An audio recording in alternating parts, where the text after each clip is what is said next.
Hello everyone and welcome back to World of Tanks with me, Italux. And today I've got something a bit different for you. Some of my friends requested me to do a sort of tutorial for certain tank types. For example, tank destroyer or light tanks and so on. And so I thought, why not do a series for each tank type plus the basics.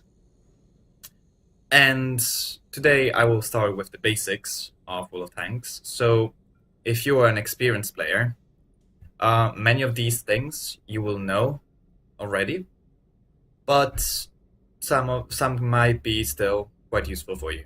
If you're a new player though, please listen up, because this will probably increase your win percentage and win rate as well. So,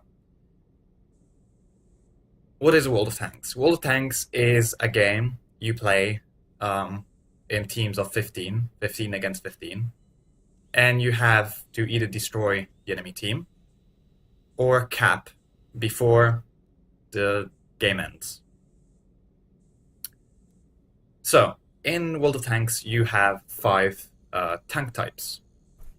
You have heavy tanks, like, for example, the Mouse. These tanks are usually well armored and can take quite a beating.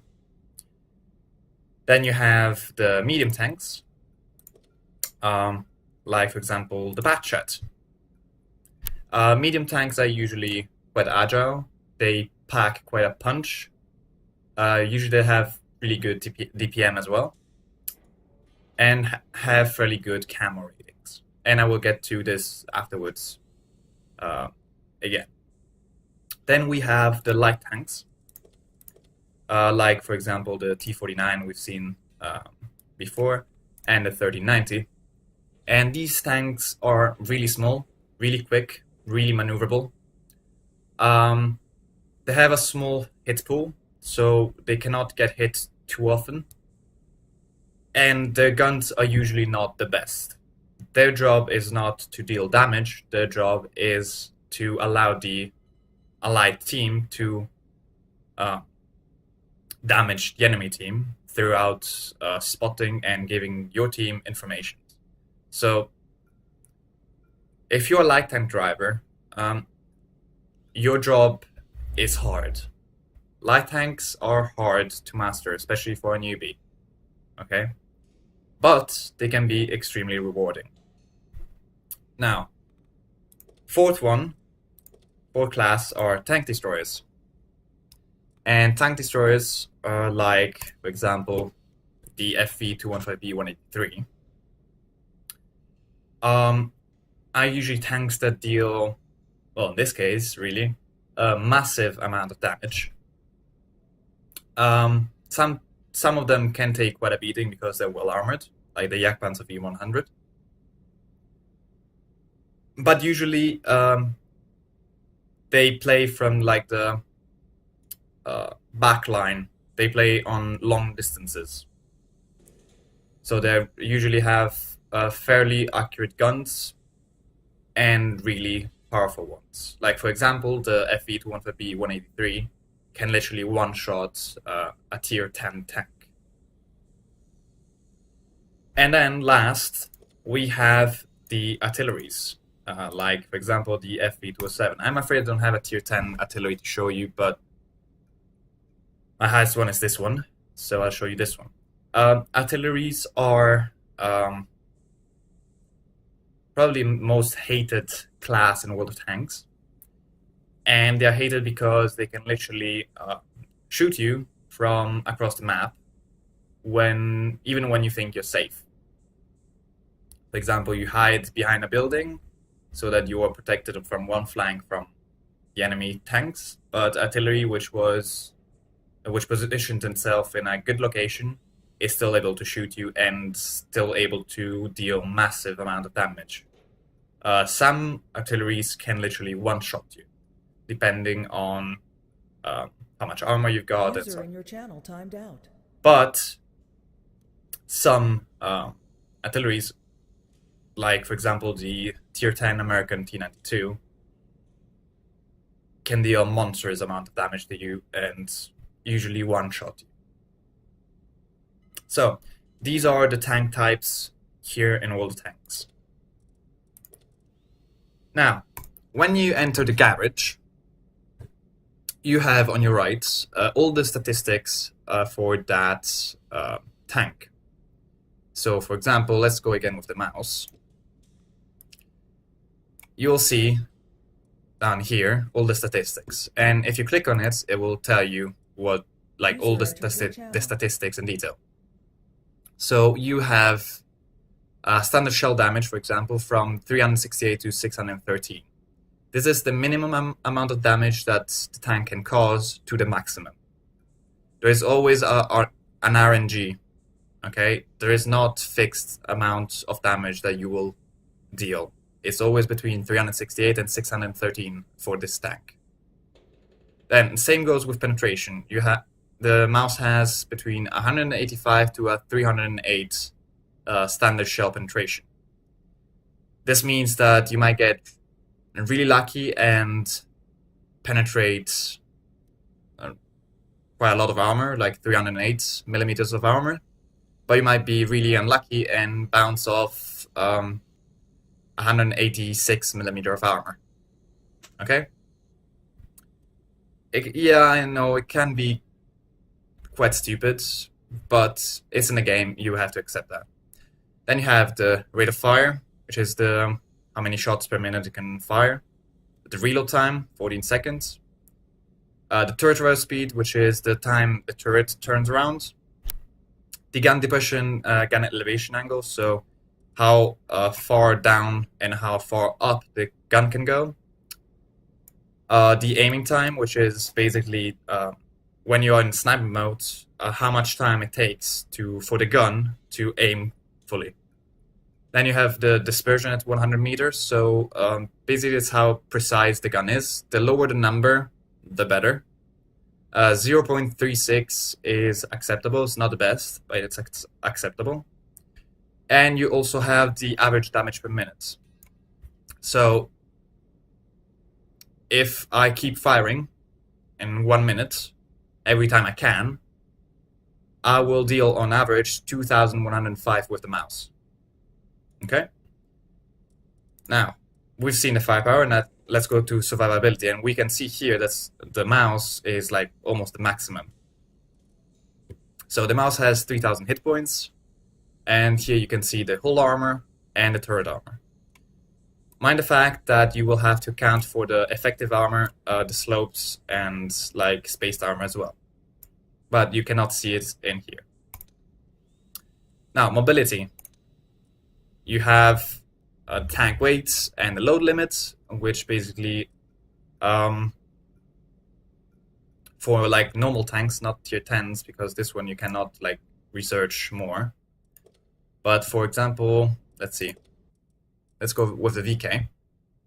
If I was to buy the VK stock and I want to put a gun here, if I didn't have these VK3601H verstärkte Ketten, it would probably be too heavy for me to actually put that module on the tank. But we will get to it later. So let's go back to the mouse. Then you got the engine power, so how strong your engine is and how quickly it basically accelerates. The specific power to ton ratio, so the higher is better. Top speed and top reverse speed, so the mouse can go at 20 kilometers per hour, as fast as 20 kilometers per hour, and 15 in reverse, which is, to be honest, not great. And the traverse speed, so how quickly it can turn. Now, concealment, you can see the mouse, it's basically none. But it basically tells you the percentage of concealments. Now, I'm not an expert on this, but concealment is quite important, for example, for light tanks. Now, spotting, it will give you the tank view range and the signal range. the really important stat here is the view range. It means basically at what range you will spot the enemy tank. So if I can spot enemy tank until 423 meters. So if he's 424 meters away, I cannot shoot him because I can't see him. Of course, if he's got 400 and let's say 50 meters view range, he can shoot me while I cannot see him shooting at me. So watch out, the highest view range you got, the more advantage you have over the enemy tank. Especially at the end game when you're like 1v1. That can make the difference. Then let's go to the tank modules. So let's go again with the VK 3601H. When you unlock a tank, you will have a choice of usually guns, turrets, radios, engines, and tracks. So, what is the first thing that you have to unlock and buy? Well, to be honest, I think the first thing you should do is buy the tracks. Tracks is the first thing, because without the tracks, you cannot mount the other modules, usually, because the tank will be too heavy for them. So basically, it would be too heavy and your engine would not be able to start because you're too heavy, I guess. Then I would research the engine, because it will give you more mobility. And in this game, mobility is quite important. Then I would research the turrets, or, well, now you have to decide whether to get the turret or the gun. If the gun you have stock is acceptable, I would go for the turret. If it's not, I would go for the gun. Keep in mind though that some guns you cannot equip them unless you have the special turret for it. So you have to watch them, keep that in mind. And then I would go for last, the radio. Radio is, in my opinion, not that important. Of course, if you're a light tank, it becomes important because this means you can basically transmit to your allies the position of the enemy tanks further away. Now, about the guns, which ones are the best ones? Well, usually you see the tier for the gun. So here it's a tier 5, and you can see the characteristics. Tier 6, characteristics, and tier 7 characteristics. So you'll see that the tier 5 gun has a higher caliber than the other two, but it is a tier 5 gun. So why is that? Well, look at the damage. The damage as well is higher, but the penetration is much worse than the other two. So basically the 105mm caliber gun is a derp gun, which can be quite useful for like not really armored tanks, but when you're a heavy tank, for example, unless you are the KV2 or some other few, you probably want to have something with quite good penetration, since you will mainly battle other heavy tanks and you want to penetrate their armor. So between these, the tier 5 ones, for example, for me, it is not good. Not good enough. Doesn't suit my gameplay. I like more constant guns that I can rely upon on their penetration. So here we have a tier 6 and a tier 7 gun. The tier 7 gun is a higher caliber, does more damage, but has slightly lower penetration. Now, check out the other stats. The dispersion on the tier 7 gun is 0.38, while the one on the tier 6 gun is 0.35. For the dispersion, the lower it is, the better. And then you have the aiming time. In this case, it's the same. But let's say if the a tier 6 gun had like 2.1 aiming time, even that, it would be better.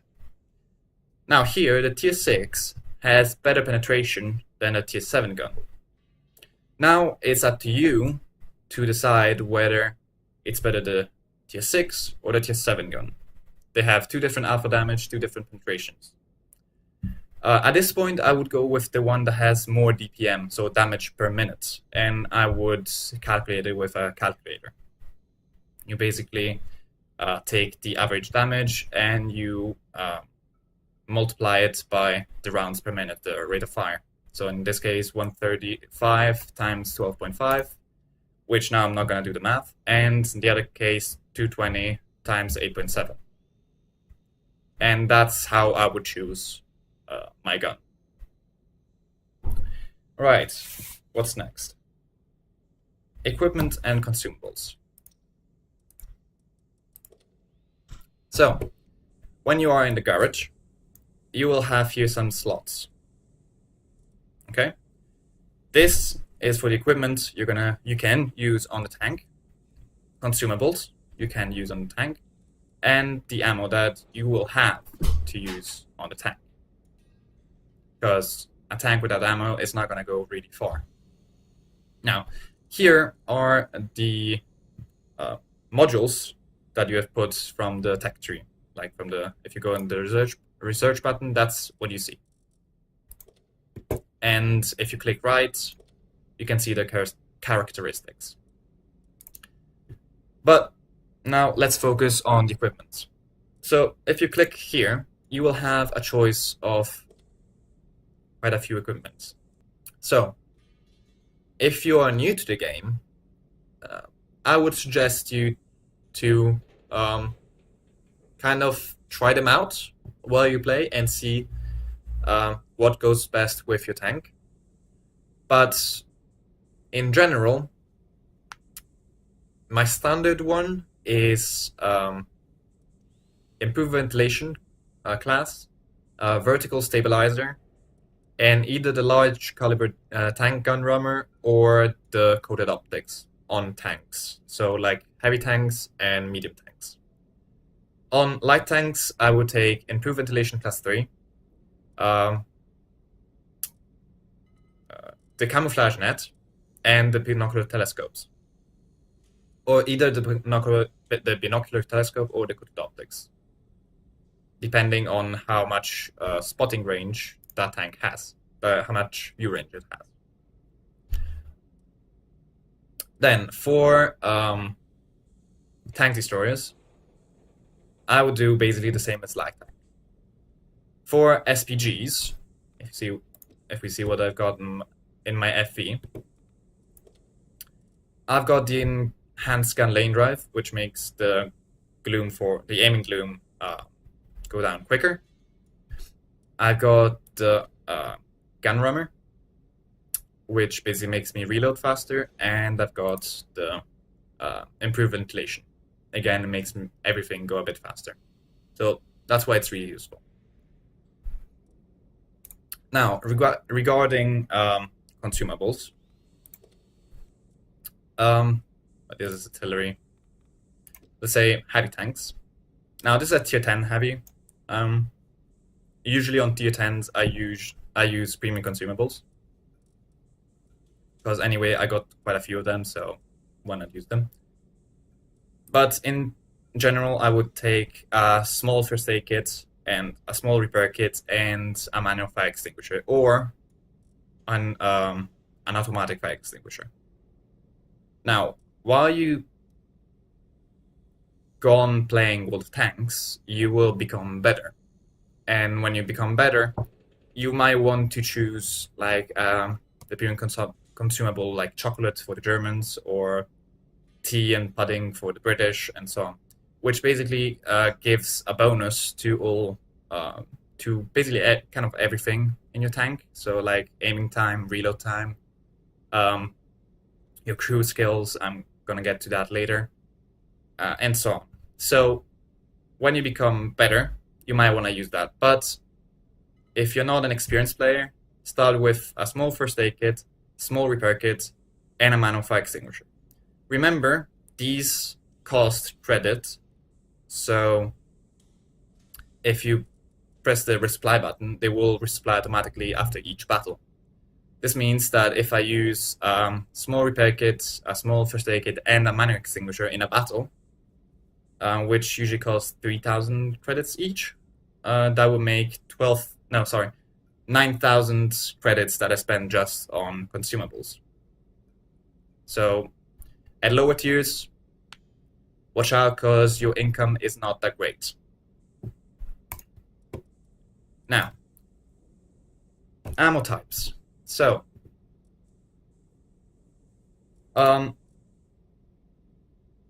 your tanks have, let's see, 1, 2, 3, more or less 5.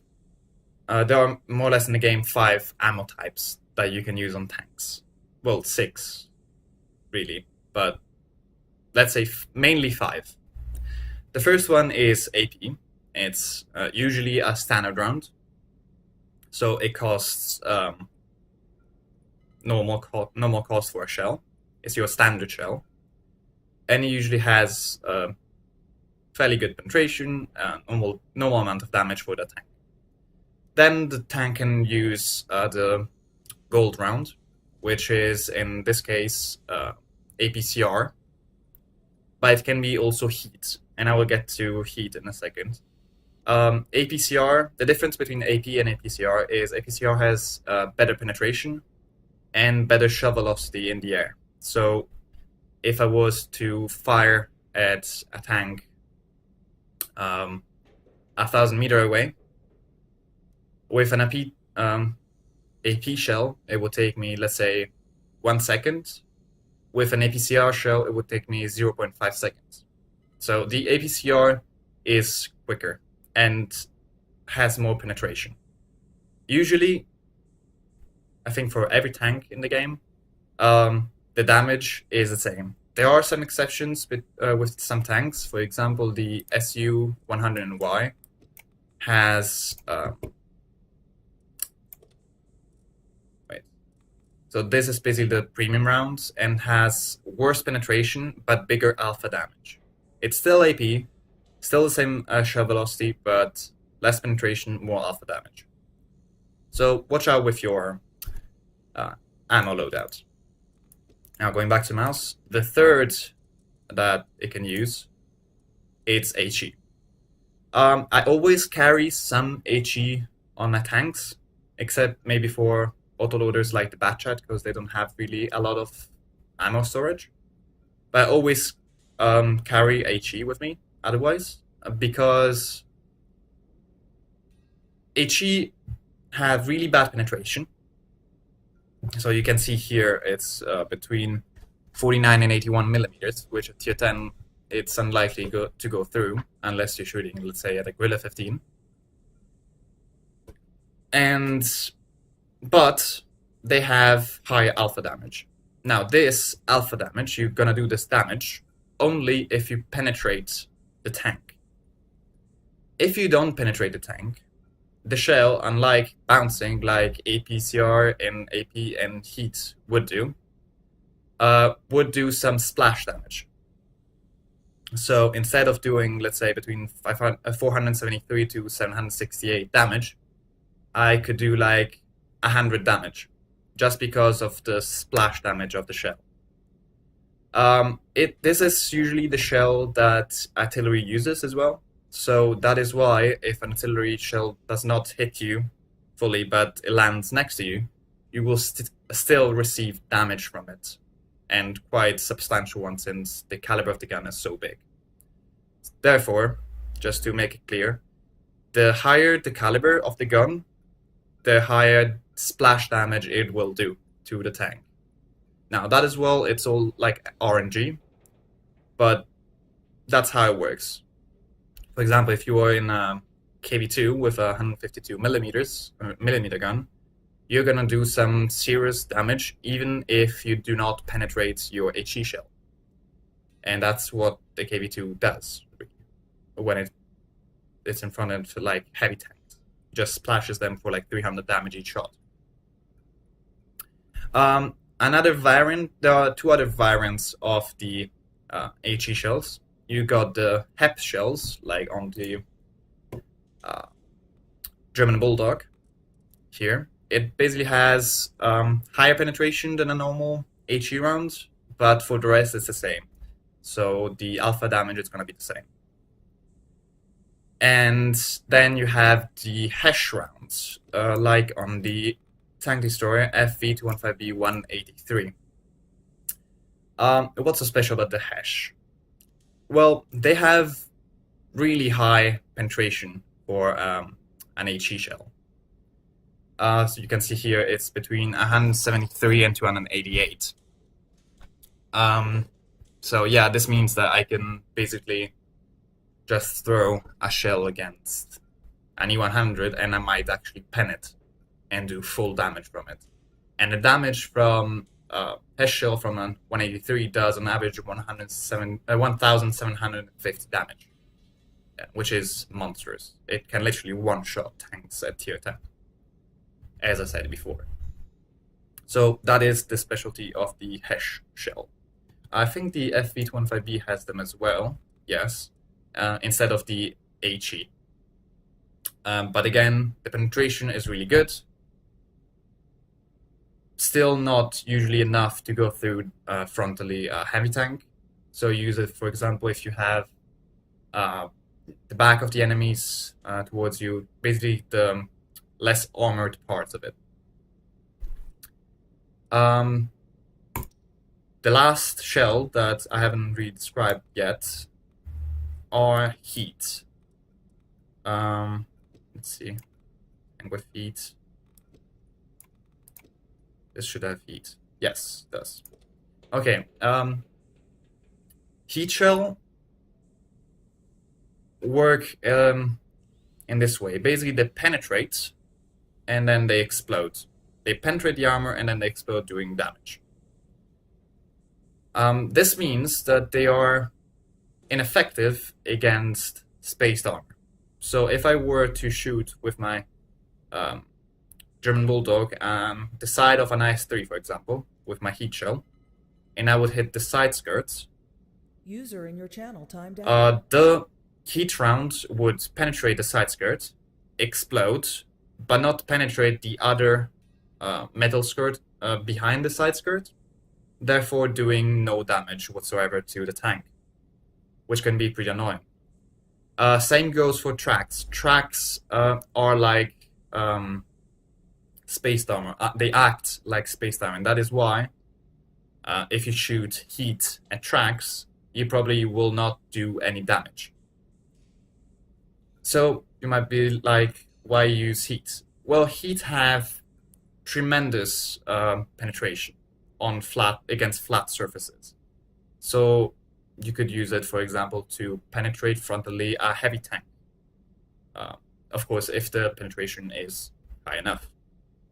And so on. For example, the heat on German Bulldog have a maximum penetration of 313 millimeters, which is more than enough to go through, like, for example, the front of an IS-3.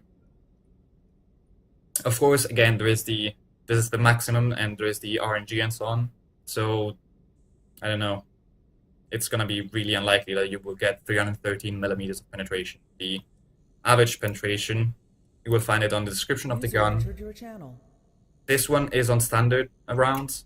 This one is on premium rounds, and this one is on the HE rounds or HEP or HESH or whatever it has.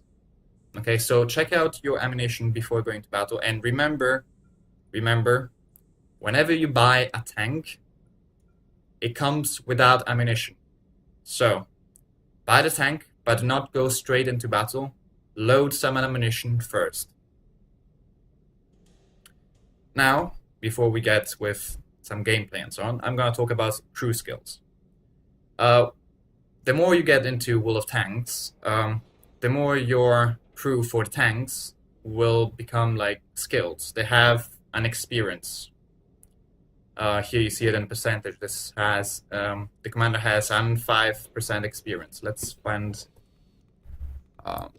like a really good skilled crew. Chromoby. Okay, so this this guy has 110%. Usually, without modules down here, it will go at 100% for the commander and 110% for the rest of the crew, because 10% is given by the commander. Then you have the improved ventilation, which will boost this percentage a bit, so making it even better. And then when you get to 100%, you will be able to choose some skills. Now, my crew in the Cromwell Berlin is really skilled. I used it for Clan Wars when we did tier 6. And you can see that I got Brothers in Arms. Brothers in Arms, if the whole crew of the tank has Brothers in Arms at 100%, they will boost the basic percentage here even more. So if you can, get it. But it's not the most important skill. So when you get a new tank, it depends really on the type of tank that you have for which skill you're going to use. For example, if we go with a heavy tank again, where's it? Yeah, FV. I got a pretty good crew here. Okay, I got my lady crews here, but doesn't really matter. Now, with the lady crew here, I put as my first crew skill Brothers in Arms. I believe it's a mistake. It's a mistake I made before when I was still a newbie. I didn't know exactly how crew skill worked. For a heavy tank, I would choose as my first crew skills for everyone repairs. Repairs is one of the most important crew skills a heavy tank crew can have. Then, for the commander, I would use Sixth Sense. And then I would go for Brothers in Arms. Or, in this case, Sisterhood of Steel. Sisterhood of Steel is like Brothers in Arms, just for the female crew members. Then you can really choose whatever you want. You have all the description of what it does and what the skill does. For example, Eagle Eye, I find it quite useful in my Cromwell Berlin, so that I know what critically damaged parts that tank has. So for example, if I see a tank with a damaged ammo rack, I know he will maybe shoot me once, but then I can kill him before he shoot me another time. So that is actually quite useful. But and so on and so on. There are like a lot of skills that you can do, but the basics for, I would say, heavy tanks and medium tanks would be repairs for the whole crew, Sixth Sense for the commander, and Brothers in Arms as soon as possible. Then for light tanks, like the 3090, for example, I would do camouflage, like here, concealment, camouflage, whatever you want to call it, for the whole crew. That's the first thing I would do. Then I would drop the camouflage on the commander and replace it with Sixth Sense, and then train camouflage as my second. And then put some skills that boost my view range. For example, here on my 3090, my view range is really good, 468.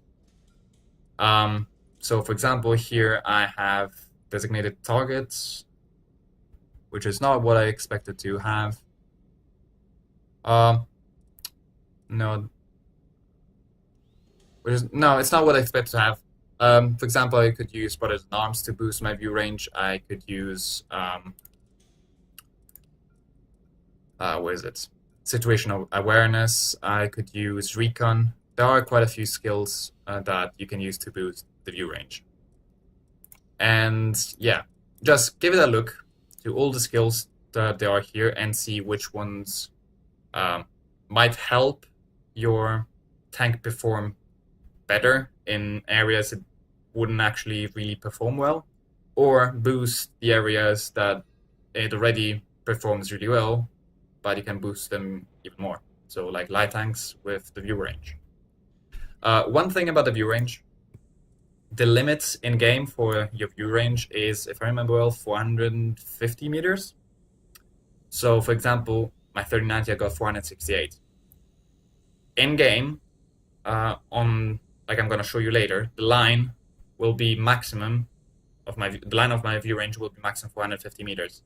But since I got 468 view range, the tanks that are in the circle, the 450 meter circle, will be more easily spotted. Okay? So for example, if there is a tank behind a bush that I otherwise would not see if I had like a view range less than, let's say, 455 meters, now that I got a view range of 468, I can see it. I could spot him potentially. Okay? So this was... Oh, no, actually. No, that was not all from the garage. I miss tank destroyers and SPGs. Tank destroyers, I would do camouflage, 6 cents, and then like brothers in arms or repairs. These are the first skills I would do. And for artilleries, I would do camouflage, 6 cents, and then something that helps you with the performance on your gun, because an artillery won't move as much as another tank. Will just usually stay stationary and shoot. So try and boost your gun on your SPGs.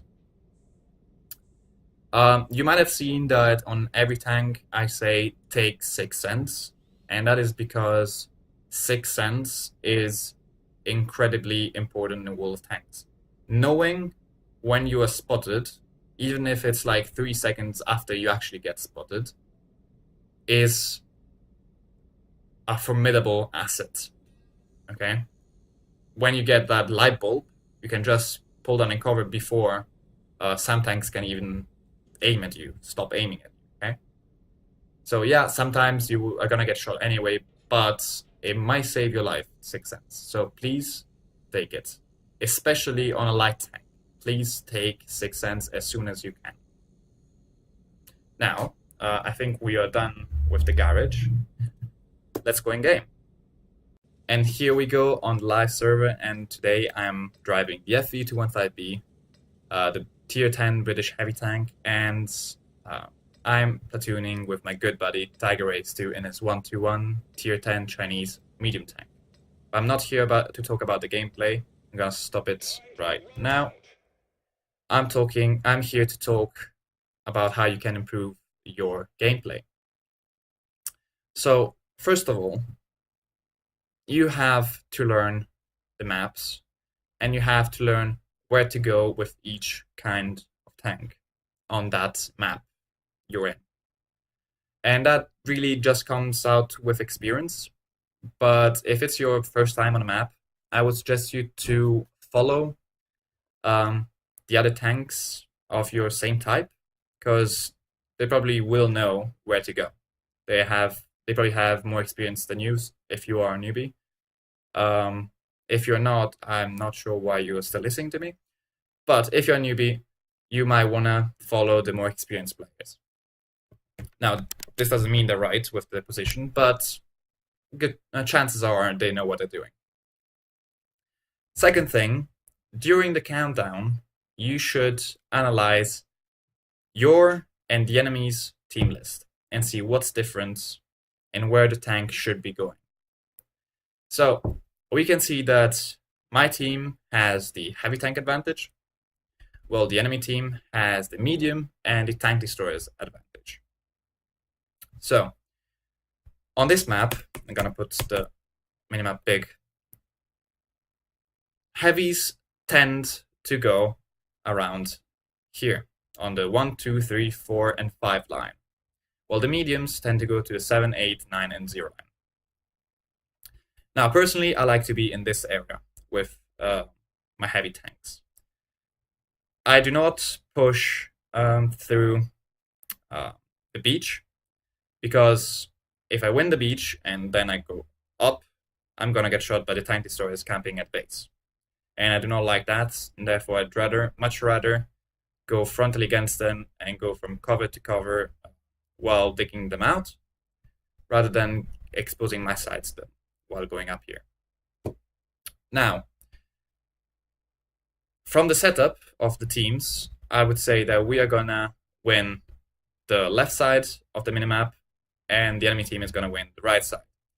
Even because they got some really good players in their medium tanks, so I do really expect them to win that side. Since we have the heavy tank advantage, I decide to go with the mediums. I got good rate of fire, I got a lot of hit points, I got quite good armor, and therefore I can be of good help to my teammates. And that's what I'm gonna do. I'm gonna help my platoon mates to defend that area. And we'll see what happens. So yeah, right now you've analyzed your team setup, the enemy team setup, and you've seen the strength and weaknesses of both teams, and you basically predicted where everyone is gonna be. Now you don't have to be 100% right every single time, but if you start being like 70% right every single time, like it's gonna help you out a lot.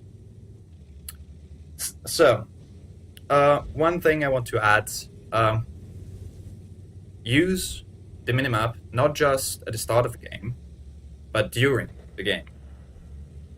The minimap is one of your biggest assets, okay?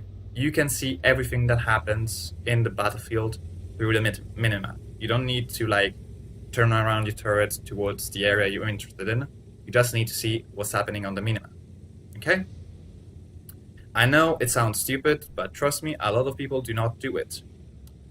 So, make it big like this if you cannot see it. Personally, I like it this big. But if you're a bit blind, make it big. But I don't see the problem, okay? Sure, it's gonna hide a bit of your screen, but hey, it's better to not see a part of the battlefield there than not see the minimap, okay? Another thing about your gameplay that you can improve is that you should always be moving. Never stop if you are shot at. Why is that? If you move, the enemy has to re-aim, basically, okay?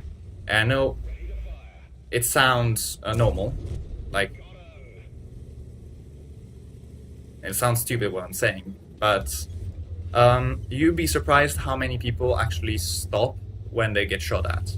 Don't stop. This might literally save your life. Don't stop, because if you stop, they will just keep shooting at the same place.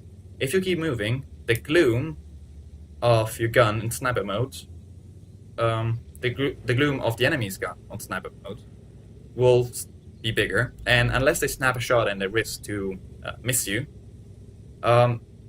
they will have to reposition and then re-aim, and you have all the time in the world to run away into safety, okay?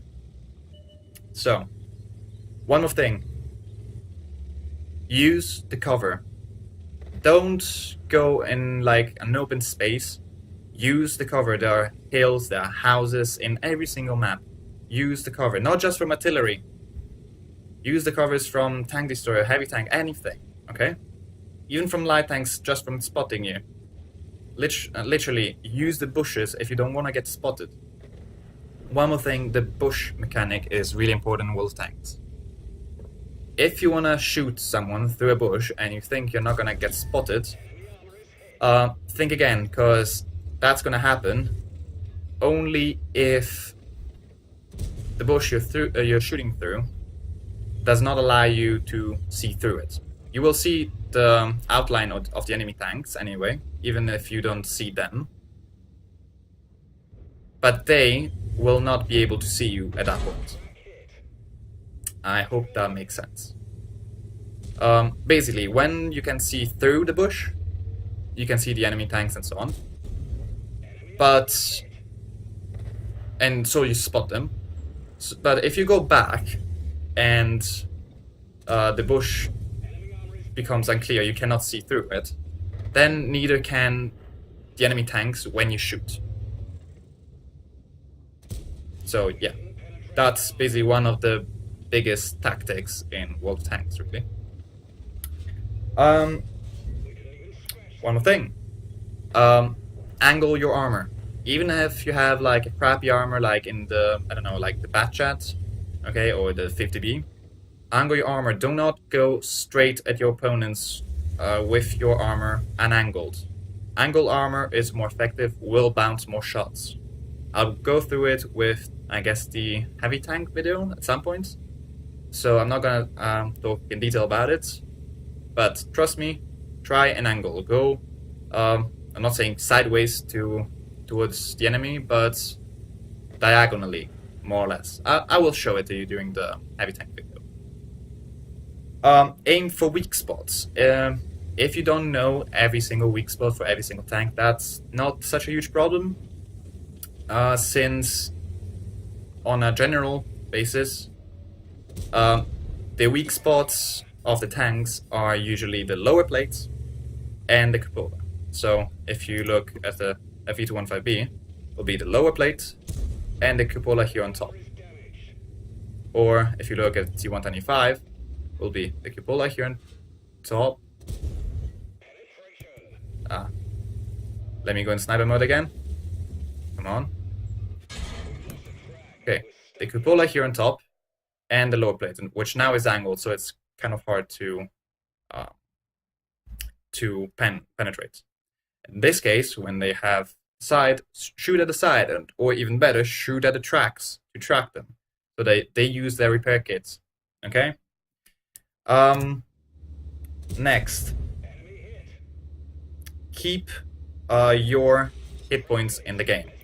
Try and not to lose them for nothing. Okay, do not drive in an open field just to get one shot off. Okay, because you might lose not your entire tank, at least half of it. Okay. This said, I would advise you to be quite aggressive, but again, be careful. Don't be aggressive, but don't be stupidly aggressive. Now, this comes with experience, but camping in World of Tanks is usually not gonna bring you to victory. Now, something really obvious, but it's never enough said. Do not shoot at your allies, even if they're being dicks. Okay, do not shoot at your allies, because in the worst case, they can take shots. They will attract shots instead of you, so you can use them as kind of meat shield. Okay, even if they shoot at you, do not shoot at them. Plus, you might get banned if you then like destroy them and so on. One more thing, when the enemy is capping, instead of going at them, especially if you don't know who is capping, what tank is capping, load HE. Okay, instead of your normal ammunition, load HE. That is why I always have some HE or HE equivalent, so HESH or HEP, in my tanks. It's just for the decapping. HE will damage the tank even though it doesn't penetrate. And if you damage the tank while he is capping, you will reset the cap automatically. And now the last thing that I wanted to talk about are mods. Now there is a lot of anger in the World Tanks community regarding illegal mods, and I can understand that for a newbie, understanding which mods are legal and which aren't is hard. But basically, on a general point of view, the mods that alter the way you play the game. So, for example, aimbots that aim automatically at the target, those are illegal. Okay, I'm using mods. Right now, you can see I am using mods. I'm actually using the Quickybaby's modpack at the moment. And the modpack basically gives me the win rates and statistics from the players, which arguably gives me an advantage over them. And it gives me this hit panel. Basically, I know how much damage I do during the battle. But now this has been implemented in 9.16, so you don't even need that. Okay. I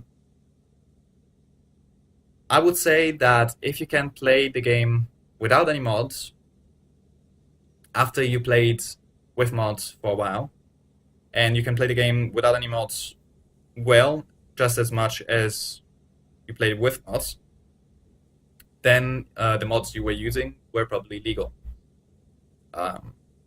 In any case, if you use mod packs such as Aslan's or the Mortis, I may put the description down below in the video's description.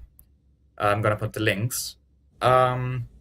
They will tell you which mods from the one they offer are legal and which ones are illegal, and they will tell you for which regions are illegal. So, for example, some mods you cannot use them on the NA/NAU server, but you can use them in the Asian server.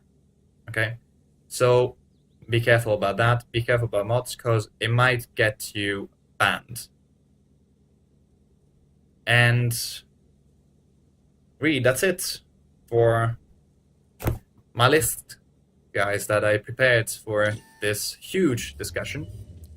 And we can finish watching this replay. Now I got Tortoise, I had HESH loaded, I load APCR, but I see a gorilla, he shoots me.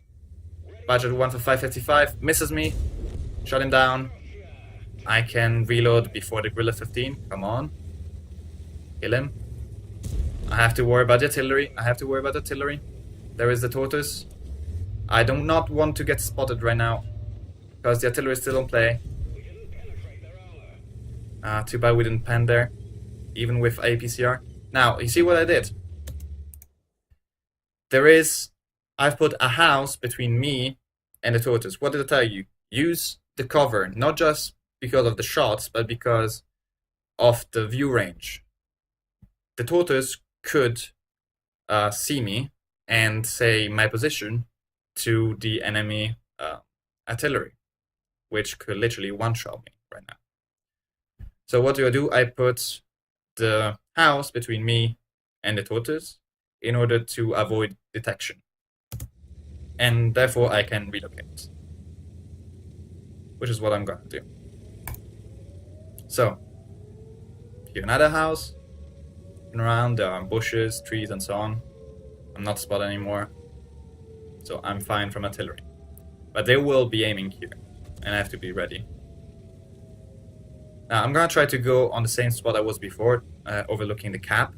Hopefully I'll be able to shoot the Tortoise, but no, can't see him, so I have to push forward. And hopefully he spotted me. Artillery will be aiming here. Get to the house, get to the house, get to the house, come on. There is a Tortoise. Put one shot in. Yes, go forward in the house. Good. Now that house should cover me from artillery fire. And shoot down the Tortoise. Now I panic. And I get out of cover. And I get punished for it. And I throw away the game. So yeah, guys. What did I learn from this replay? I learned that I do not have to panic at the end of the game. But again, this is something you will only get with experience. And I hope you will get a lot of experience by playing World of Tanks and enjoy playing World of Tanks. Hey guys, thank you for watching. I hope you found this video useful, or if you just enjoyed it, please consider giving it a like. And please let me know in the comments below which tank class you want to see first. I'm going to go through all of them, but let me know which one you want to see first, and I will try and do my best to cover it. On your right, which is my left, you will see my Facebook profile and my Twitch accounts. Please check them out. Follow me on Facebook and Twitch. And of course, don't forget to subscribe. See you next time, guys.